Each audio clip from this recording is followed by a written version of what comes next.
भिवानी महेंद्रगढ़ लोकसभा क्षेत्र से भाजपा प्रत्याशी धर्मवीर सिंह ने कहा कि लोकसभा 2024 चुनाव का आखिरी चरण आज समाप्त हो गया है। देश के हर मतदाता ने स्वतंत्र तरीके से अपना शांतिपूर्ण मतदान किया है। उन्होंने कहा कि अब समय आ गया है देश को आगे बढ़ाने के लिए कार्य करने का। धर्मवीर सिंह पर्यावरण को लेकर भी काफी संजीदा दिखाई दिए और सभी को बढ़ते तापमान को देखते हुए पर्यावरण को संरक्षित करते हुए पेड़ लगाने की सलाह दी ताकि आने वाली पीढ़ियों के लिए बेहतर वातावरण तैयार कर पाएं। भिवानी स्थित अपने निवास पर पत्रकार वार्ता को संबोधित करते हुए धर्मवीर सिंह ने कहा कि इन दिनों बिजली की बचत पर भी ध्यान देना होगा तथा ग्राउंड वाटर के रिचार्ज को भी अपनाना होगा। साथ ही उन्होंने बिजली, सिंचाई व जनस्वास्थ्य विभाग के अधिकारियों को बिजली, पानी जैसी सुविधाओं को आमजन तक बेहतर तरीके से पहुंचाने की व्यवस्था करने को भी कहा। हरियाणा प्रदेश की 10 की 10 सीटों का चुनाव 25 मई को हो चुका है और तो 2 दिन के बाद केवल काउंटिंग होनी है। सबसे पहले तो आपके माध्यम से सारे प्रदेशवासियों की इस बात की बधाई कि मैं देखता हूं कि पहली बार कहीं कोई शिकायत नहीं आई, किसी ने किसी का वोट दिया हो। इस बार के चुनाव में हर वोटर इंडिपेंडेंट था, अपना वोट डाला और अपने घर चले गए। शांतिपूर्ण माहौल में जो एक अच्छा ट्रेंड शुरू है देश में, प्रदेश में, मैं इसके लिए सारे प्रदेशवासियों का धन्यवाद करता हूं। अब क्योंकि ये तो प्रक्रिया चुनाव की, चाहे लोकसभा हो, विधानसभा हो, दूसरे तीसरे छोटे लोकल बॉडीज के चुनाव हो या पंचायती राज संस्थाओं के चुनाव हो, फिर हर 5 साल के बाद होना।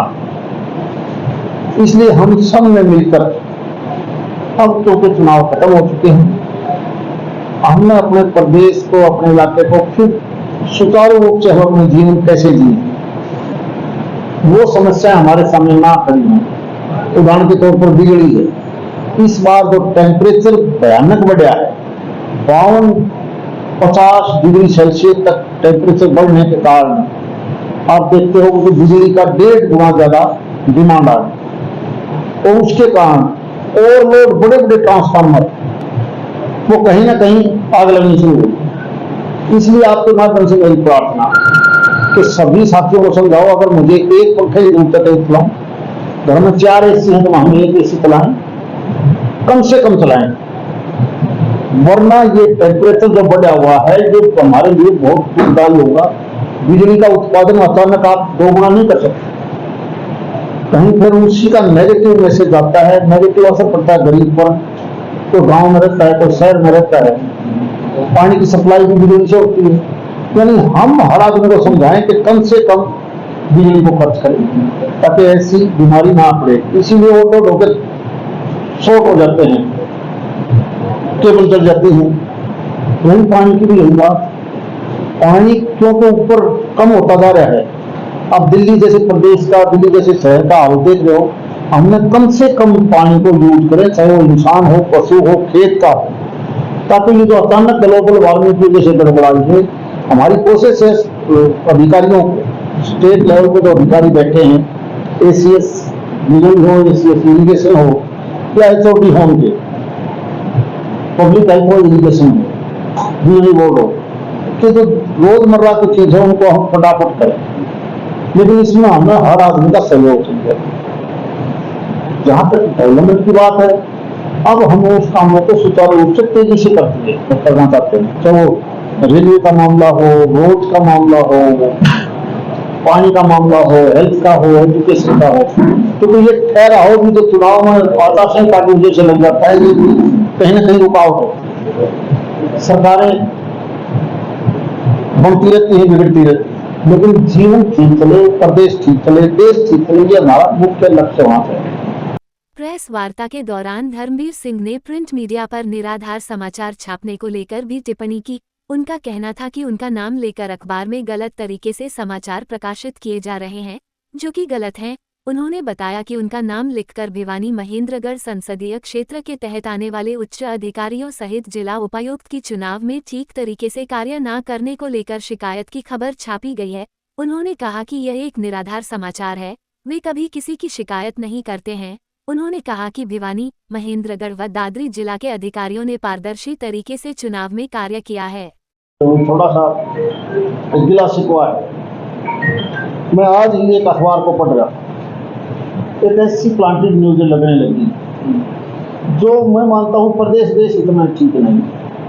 उसमें मेरा नाम लेके लिखा है इतना, चंडीगढ़ से कोई खबर आई कि हमने किसी अधिकारियों की शिकायत की है, किसी जिले की डिप्टी कमिश्नर के बारे में शिकायत की है। मेरी आदत नहीं है। मैं पहली बार चुनाव में देखते हैं कि मेरे 3 डिस्ट्रिक्ट हैं, भिवानी, दादरी और महेंद्रगढ़, तीनों के सिविल प्रशासनिक अधिकारी, चाहे IAS हैं, HCS हैं, बिल्कुल ईमानदारी से काम किया, बिल्कुल ईमानदारी से। मैं उनको बल्कि प्रोत्साहन देने की बात करता हूँ। इस प्रकार का प्रबंध इस बार करा उन्होंने, इससे प्रबंध अच्छा मैंने कभी नहीं देखा। फिर भी किसी एक अखबार वाले ये कह रहे हैं कि मैंने फलां DC की शिकायत करी है, मुझे कुछ शर्म आई। इस प्रकार की बातें नहीं करनी चाहिए। जो भी अखबार है उस अखबार के मालिकों ने ऐसे आदमी से छुटकारा पा लेना चाहिए। नहीं भाई, इस प्रकार क्यों करते हो? जब मैंने न ऐसी सोच रखी, मैं तो बल्कि कहता हूँ ऐसे आदमियों को, ऐसे अधिकारियों को हमने स्वागत करना चाहिए जिनका अच्छा व्यवहार है। सबका अच्छा रहा है। आप महेंद्रगढ़ जिला में देखोगे, डिप्टी कमिश्नर हो, वहाँ के HCS के SDM वगैरह हो या कोई और पोस्ट हो, 6 पोजीशन दादरी में, वहाँ की डिप्टी कमिश्नर से बढ़िया अधिकारी मैंने आज तक नहीं देखा दादरी में। मेरे बारे में देख दिया कि धर्मवीर ने कहा उसकी शिकायत कर दी। इस प्रकार की चीज़ें यही मैंने भिवानी में देखा है। सभी अधिकारियों ने ईमानदारी से इलेक्शन कमीशन के हिसाब से काम किया है। ये न्यूज़ तो इस प्रकार की प्लांटेड लगाते हैं, भगवान उनको सद्बुद्धि दे, ऐसा नहीं करना चाहिए। बल्कि मैं कहता हूँ उससे साख गिरती है। तड़के तड़के जब अखबार पढ़े आदमी तो हम ये सोच के पढ़ते हैं भाई अखबार में कोई अच्छी चीज़ आए, और जब हम ये देखते हैं कि इस प्रकार की भी लिख सकते हो तो एक अपने आप में घृणा सी होती है। अखबार कहाँ से चलेगी, कहाँ चले गए ध्यान। प्लांटेड न्यूज़ जो इस प्रकार के लगाता है, मैं कहता हूँ वो किसी के लिए भी ठीक नहीं। विभिन्न राजनीतिक मुद्दों पर बोलते हुए भाजपा प्रत्याशी धर्मवीर सिंह ने दावा किया कि भिवानी महेंद्रगढ़ संसदीय क्षेत्र से वे जीत रहे हैं। हालांकि उन्होंने स्वीकार किया है कि अब की बार जीत बड़ी नहीं होगी। वहीं चुनाव में कांग्रेस नेता किरण चौधरी द्वारा मदद किए जाने के सवाल पर धर्मवीर सिंह ने कहा कि बीजेपी को बीजेपी का ही वोट मिला है। धर्मवीर सिंह ने कहा कि वे उनके संसदीय क्षेत्र के भिवानी व महेंद्रगढ़ जिले से जीत रहे हैं, हालांकि दादरी जिले से कम वोट मिलने की बात कही। जहाँ तक चुनाव का मामला है, मेरी अपनी सोच ये है कि नरेंद्र मोदी जी जिस प्रकार की बातें आ रही हैं, हम सीट बढ़ाएंगे घटनेरी। देश में 543 लोकसभा की सीट है। देश बहुत बड़ा, 142 करोड़ की जनसंख्या, 80 करोड़ से ज्यादा वोटर है। रुझान यही बता रहे हैं कि बहुत अच्छे माध्यम से तीसरी बार प्रधानमंत्री जी बनेंगे।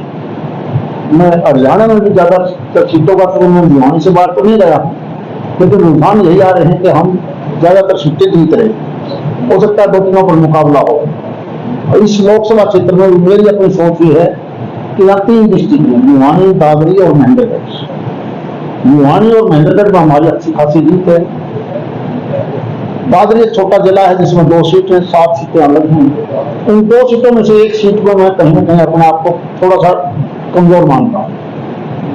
चुनाव ठीक ठाक से जीतूंगा, ये मेरी अपनी सोच है। वोट तो वैसे तो मतदाता न वोट वाला है, ओपिनियन पोल कोई कुछ करता रहे, अंदाजा कोई कुछ लगाता रहे, लेकिन मुझे लगता है कि मैं ये जीत ठीक ठाक रहेगी। मैडम फिर सोनी के अप्रत्यक्ष समर्थन की बात चली बाजार में, मुझे कुछ कार्यकर्ता टेबलों में बैठे थे। कांग्रेस का वोट कांग्रेस को गया है, बीजेपी का बीजेपी को गया है। ये तो हर जगह चलेंगे। उसने उसका वोट दे दिया, उसने वो इससे नाराज, वो इससे नाराज। उनकी अपनी नाराजगी देखो हो सकती है, कहीं ना कहीं डिमोरलाइज होता है। किसी की टिकट कट जाए तो वो डिमोरलाइज स्वाभाविक है, किसी पार्टी में कटे। लेकिन ये कहना कि उसने वोट मेरे को दिलवा दिया, मैं इस बात को ठीक नहीं मानता। भाजपा प्रत्याशी धर्मवीर सिंह ने कहा कि तीसरी बार जीतने पर उनकी प्राथमिकता भिवानी महेंद्रगढ़ संसदीय क्षेत्र में अच्छी परिवहन व्यवस्था के लिए सड़कों का निर्माण करवाना रहेगा, ताकि इस क्षेत्र में उद्योगों की संख्या बढ़ सके, जिससे कि इस क्षेत्र में रोजगार के अवसर अधिक पैदा हो तथा टैक्स कलेक्शन बढ़ सके। वहीं उन्होंने अपनी प्राथमिकताओं में भिवानी महेंद्रगढ़ संसदीय क्षेत्र में हो रही पानी की कमी को दूर करने की बात भी कही। मेरी भिवानी महेंद्रगढ़ लोकसभा क्षेत्र की 2 चीजों में हमारी पूरी कोशिश होगी। नंबर 1, अच्छी कनेक्टिविटी हम 6 महीने में कंप्लीट कर लेंगे। उसके बाद यहाँ औद्योगिक उद्योग कैसे बढ़े, क्योंकि दिल्ली के आसपास 40 करोड़ रुपया प्रति एकड़ जमीन है, हमारे यहाँ लाखों में। 3 जिले हैं, तीनों जिलों में कोई इसी प्रकार से IMT के अंदर पर से उद्योग आए हैं, क्योंकि कनेक्टिविटी ही रीजन बचा है, रॉ मटेरियल हमारे पास नहीं है, ताकि रोजगार भी मिले, टैक्स भी आए। दूसरा, पानी की अभी मैं कमी मानता हूँ, पानी को हम ठीक ढंग से इसकी कैपेसिटी कैसे बढ़ा सकते हैं, ये तो होगा हमारा फोकस। बाकी जो डेवलपमेंट की जो और चीज़ें हैं उसके ऊपर हम कोशिश ये करेंगे कि ये क्षेत्र प्रदेश के और क्षेत्रों से थोड़ा बहुत आगे बढ़े, क्योंकि स्कोप बहुत ज़्यादा है।